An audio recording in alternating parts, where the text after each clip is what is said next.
Hello friends, कैसे हो आप सब? आई होप आप सब बहुत बहुत बहुत अच्छे होंगे।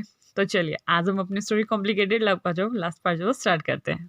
होप सो कि आपको ये पूरी स्टोरी बहुत अच्छी लगेगी। इस जैसे स्टोरी मेरी पूरी हो जाएगी, प्लीज़ आप इसको अपने फ्रेंड्स के साथ शेयर कीजिएगा, उनसे भी कहिएगा कि please like comment share and subscribe कर दे मेरे चैनल को, because I don't think so कि मैं इतना बुरा बोलती हूँ यार। चलिए, बहुत बातें होगी, हम अपनी स्टोरी जो वो शुरू करते हैं। तो यहाँ जब हाईक्वान को पता लग जाता है कि जो बेबी शिओजान की टमी में है वो ईबो का है, तो वो बहुत ज़्यादा हैरान हो जाते हैं। लेकिन ईबो जो होता है वो जिद कर रहा होता है कि प्लीज़ ब्रदर मुझे घर बुलाइए, मुझे जो है वो जान को प्रपोज करना है, मुझे उससे शादी करनी है, मुझे नहीं पता आप ये सब कुछ कैसे करते हैं।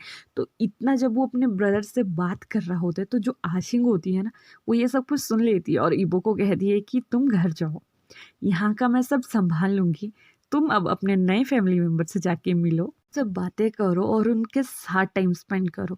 जब भी तुम्हें वक्त मिलेगा तुम बाद में हमसे मिलने यहाँ आ सकते हो। इतना कहने के बाद जो कार्मेन ली होती है वो डॉक्टर जेम्स को कॉल करके कहती है कि जो शियोजान है वो प्रेग्नेंट है। तो जो डॉक्टर जेम्स होते हैं वो भी ये सुन के बहुत हैरान होते हैं कि शियोजान प्रेग्नेंट है, कैसे, कौन है उसका हस्बैंड या फिर बॉयफ्रेंड। तभी कार्मेन ली कहती है कि डॉक्टर जेम्स कॉन्ग्रेचुलेशन, आप ग्रैंडफादर बनने वाले हैं। और जब डॉक्टर जेम्स ये सुनते हैं ना कि मैं ग्रैंडफादर बनने वाला हूँ, तो वो समझ जाते हैं कि ये किया धराया सब ईवो का ही है। उसके बाद जो डॉक्टर जेम्स होते हैं उनके फेस पे भी एक स्माइल होती है, तो वो वहाँ कोरिया हॉस्पिटल को कॉल करती हैं कि आई होप आपका वहाँ का सिस्टम जो है वो सब कुछ अब ठीक हो गया होगा, क्या मैं डॉक्टर ईवो को जो है वो घर वापस बुला सकता हूँ। तो जब वो वहाँ के जो भी मेन ऑथोराइज डॉक्टर वहाँ पे होते हैं वो उनसे रीज़न पूछते हैं कि क्यों, तो वो कहते हैं कि हमारी जो डॉटर इन लॉ है वो एक्चुअली प्रेग्नेंट है, तो मैं नहीं चाहता कि इस टाइम में जो ईवो है वो उनसे दूर रहे। तो जब वहाँ के डॉक्टर्स को ये पता चलता है तो वो कहता है कि ठीक है, तो वो ईवो को वो जो है वहाँ से निकलने के लिए कह देते हैं। तो जब ईवो ये सुनता है कि उसको वहाँ से जाने के लिए कह रहे हैं, तो ईवो जल्दी से हॉस्पिटल से निकलता है, जो उसका डॉक्टर ड्रॉम्स होता है वहाँ जाता है, अपनी पैकिंग करता है, अपने लिए टिकट बुक करवाता है और उसी नाइट की फ्लाइट लेके जो है वो चाइना वापस आ जाता है। जैसे वो चाइना वापस आता है तो वो घर जाने की बजाय डायरेक्ट जो है वो हॉस्पिटल चला जाता है। और जब वो हॉस्पिटल पहुंचता है तो हाई क्वान और जो जोहोशंग होता है वो उसका वेट कर रहे होते हैं डोर के ऊपर। जैसे ही वो डोर के पास पहुंचता है ना, वो अपना लगेज जो है वो हाई क्वान को थमाता है, उससे रूम नंबर पूछता है कि शौजान कहाँ है, मुझे अभी उससे मिलना है। तो तभी हमारा हाईक्वान जो होता है वो उसे रूम नंबर के बारे में तो बता देता है और उसे जाने के से रोक रहा होता है।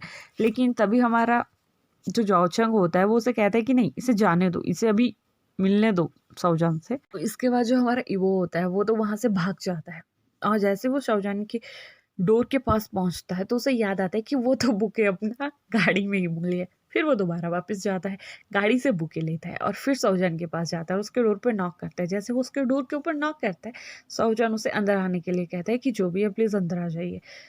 तो जो हमारा साउजन होता है उसकी बैक जो होती है वो डोर की तरफ होती है, तो वो नहीं देख पाता कि अंदर कौन आ रहा है। और हमारा जो साउजन होता है उसका मूड बहुत ज्यादा अपसेट होता है, क्योंकि वो ये सोचता है कि मेरे टमी में जो बेबी है वो तो ईवो का है, लेकिन ईवो कोरिया में अपनी गर्लफ्रेंड के साथ रह रहा है, तो क्या होगा, मैं अपने बेबी को नहीं खोना चाहता हूँ। और वो ये सोच रहा है कि होता है कि कोई बात नहीं बेबी, अगर तुम्हारा फादर यहाँ नहीं आता है तो मैं हूँ तुम्हारे लिए, तुम्हारी मम्मा ना तुम्हारी बहुत ज्यादा केयर करेगी। लेकिन जब वो इतना सोच ही रहा होता है तो वो एक फैमिलियर वॉइस पीछे से सुनता है कि जान तुम कैसे हो।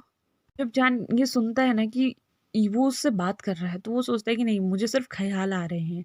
लेकिन ईवो दोबारा कहते हैं कि जान तुम कैसे हो। जब वो दोबारा ईवो की बात सुनता है तो वो वहां पे उठ के बैठ जाता है, और जैसे ही वो ईवो को देखता है तो उसकी आंखों में आंसू आ जाते हैं और वो रोना स्टार्ट कर देता है। और वो ईवो से कहता है कि देखो, अगर हाईक्वान ने तुम्हें ये बता दिया है ना कि मैं प्रेग्नेंट हूँ, तुम्हारे बेबी से प्रेग्नेंट हूँ, और तुम वहाँ अपनी गर्लफ्रेंड को छोड़ के यहाँ मेरे लिए आए हो, तो तुम्हें ये सब कुछ सेक्रीफाइस करने की कोई ज़रूरत नहीं है मेरे लिए। मैं अपने बेबी का खुद ध्यान रख सकता हूँ, तुम्हें मेरे लिए यहाँ आने की कोई ज़रूरत नहीं है। तुम वहाँ रह सकते हो अपनी गर्लफ्रेंड के साथ, मैं तुम्हारी ज़िंदगी बर्बाद नहीं करना चाहता। मैं नहीं चाहता कि एक बेबी होने की वजह से तुम अपनी गर्लफ्रेंड को छोड़ो, जो भी तुम्हारा इतने महीने से रिलेशनशिप चल रहा था तुम वो तोड़ दो। लेकिन वो इतना बोल ही रहा होता है कि वहाँ की वो जो है वो भागता हुआ जाता है और सियोजान के जो है वो गले लग जाता है और उससे कहता है कि डफर, आई लव यू। जब सियोजान ये सब कुछ सुनता है ना तो वो मतलब जो उसका ईवो के जो बैक होती है ना उसके ऊपर मुक्के के मारने लगते हैं कि नहीं, तुम मुझसे प्यार नहीं करते, अगर तुम मुझसे प्यार करते तो वो लड़की ऐसा नहीं कहती कि वो तुम्हारी गर्लफ्रेंड है। तो तभी जो ईवो होता है वो उसे सारी सिचुएशन के बारे में बताता है कि मैं उसे ऑलरेडी ये बता चुका था कि मेरे लाइफ में एक पर्सन है जिसके साथ मेरा बहुत गहरा रिलेशन है और मैं उससे बहुत ज़्यादा प्यार करता हूँ और वो मेरी गर्लफ्रेंड नहीं है, हम जस्ट एक अच्छे फ्रेंड्स हैं। हम दोनों एक जगह पे काम करते हैं और एक्चुअली वो भी चाइना से है, इसलिए हमारी अच्छी दोस्ती हो गई है। जब शियोजान ये सुनता है तो वो उसके फेस पे ना एक हल्की सी स्माइल आ जाती है कि ठीक है, तो वो पक्का तुम्हारी गर्लफ्रेंड नहीं है ना? तो तभी इवो कहता है कि नहीं पापा, वो नहीं है मेरी गर्लफ्रेंड। उसके बाद जो शियो होता है ना, वो भी जो हमारे इवो को जो है ना बहुत ज़्यादा टाइट हग कर लेता है और वो उसे कहता है कि इवो, तभी वो कहता है तभी हमारा सोजान कहता है कांग्रेचुलेशन इवो, तुम डैड बनने वाले हो। सोजान ये कहता है और इवो जब ये सुनता है तो इवो उसका फेस पकड़ता है और उसके लिप पे से बहुत प्यारी से किस करता है, हल्की और जेंटल वाली। वो एक डॉक्टर था और वो इस कंडीशन में तो जान के साथ रफ नहीं होना चाहता था। तभी हमारी कार्मन ली, डॉक्टर जेम्स, हाई क्वान और जंग चंग वो भी वहां आ जाते हैं। और तभी हमारी कार्मन ली जो होती है वो इवो से कहती है अब क्या तुम इसको देखोगे ही या कुछ आगे और भी बोलोगे, या उसके लिए भी मुझे ही आगे आना पड़ेगा। तभी जो हमारा ईवो होता है वो कहता है नहीं नहीं मॉम, मैं बोलता हूँ ना।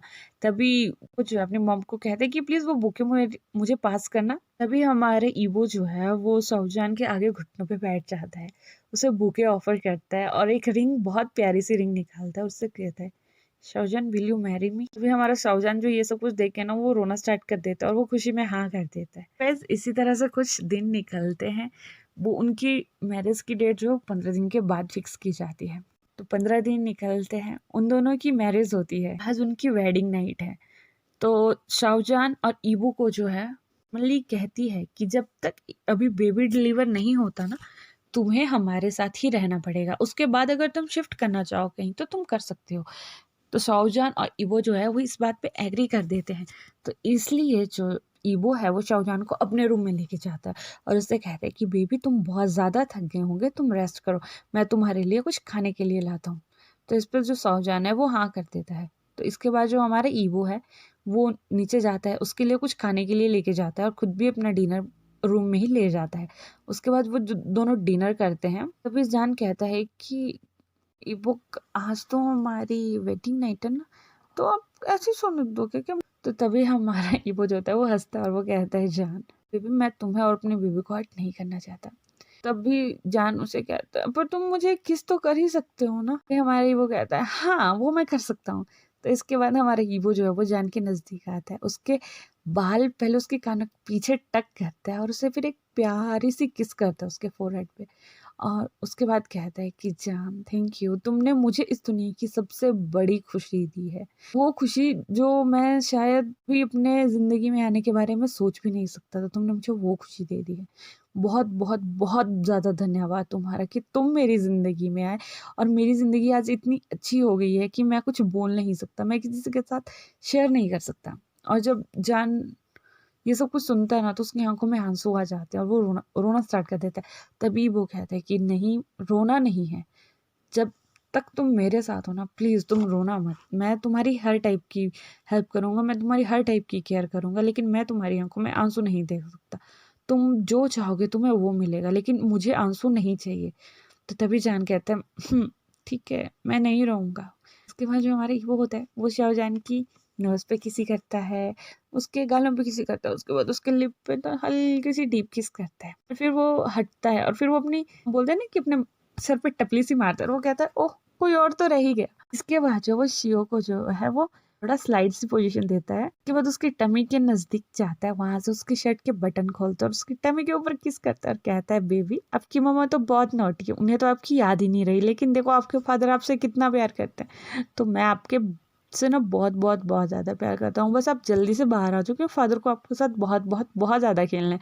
और इसके बाद जो हमारा ईबो है ना वो शियो की टमी के ऊपर बहुत ज़्यादा किसेस करता है। तभी हमारा शियो कहता है कि शायद मुझे ऐसा लगता है कि अब हमारा प्यार जो है वो कम होने वाला है, अब तो तुम्हें ही प्यार मिलेगा, मुझे तो कोई देगा ही नहीं। तभी हमारे ईबो कहते हैं कि नहीं जान, ऐसा कुछ नहीं है, जितना प्यार मैं तुमसे करता हूँ उतना ही मैं अपने बेबी से करूँगी। उसके बाद कुछ महीने और बीतते हैं और अब जो है हमारे जान का जो है वो लास्ट ट्राइमेस्टर मतलब 8th मंथ जो होता है वो चला हुआ होता है।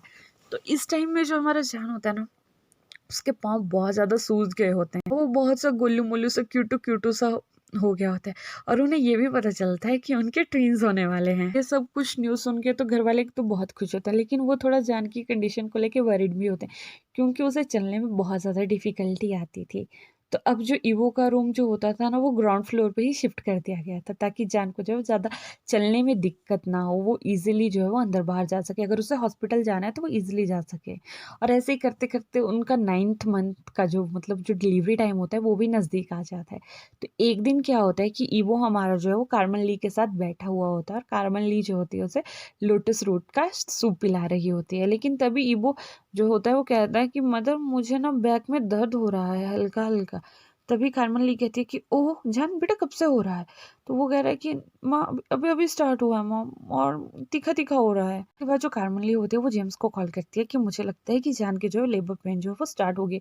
तो तुम वहाँ ईवो और हाईक्वान को कहो कि वो लेबर रूम जो है वो रेडी रखे और मैं और जंगछंग जो है वो जान को लेके अभी हॉस्पिटल आ रहे हैं। तो इसके बाद वो दोनों जो है वो जान को जो है वो हॉस्पिटल में जो है वो शिफ्ट कर देते हैं। जैसे ही वो हॉस्पिटल में जो है जान को शिफ्ट कर देते हैं, तभी वो जो है वो जान को चेक करता है और वो कहता है कि इसकी डिलीवरी नॉर्मल तो नहीं होगी। इसलिए वो जल्दी से ओटी रेडी करते हैं और ईवो को जो है वो जो है वो जान को ओटी में लेके चला जाता है। बिकॉज़ ईवो जो होता है हमारा सर्जन होता है, तो वो भी वहाँ गायनी के स्पेशलिस्ट के साथ जाता है।